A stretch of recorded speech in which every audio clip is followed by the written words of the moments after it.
হ্যাঁ, আমরা কলকাতাবাসী, ভারতবাসী পেরেছি ইউটিউবার ধ্রুব রাঠিকে শায়েস্তা করতে। ঠিকই তো, ধ্রুব রাঠি কেন বলবে আমাদের বাজি না ফাটাতে? বাজি ফাটানো আমাদের ইমোশন। কেন সে আমাদের ইমোশন হার্ট করবে?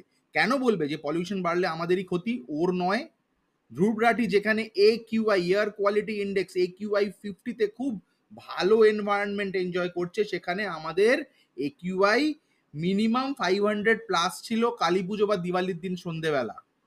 অনেকে তো ভিডিও দিয়ে দেখিয়েছে যে তাদের মেশিন AQI 999 দেখিয়েছে। কারণ এই নয় যে 999 রয়েছে AQI, কারণ হলো ওই মেশিনের ম্যাক্সিমাম হলো 999, তার বেশি সেই মেশিন মেজার করতে পারে না। ভাবুন তাহলে, সত্যিই তো। কেন ধ্রুব রাঠি আমাদের ইমোশন হার্ট করবেন বাজি না ফাটাতে বলে? দরকার পড়ে আমরা মাস্ক পরে ঘুরবো, তাও বাজি ফাটাবো। বাজি আমাদের ইমোশন। আমার কিছু পার্সোনাল এক্সপিরিয়েন্সেসও আছেই। মানে আমার বাড়ির পাশে একটা বড় মাঠ আছে। বললাম বাড়িতে একটা বাচ্চা আছে, তাও বাজি ফাটানো কমলো না। সারা রাত ধরে বাজি ফাটানো চললো। সত্যিই তো, আমরা পেরেছি।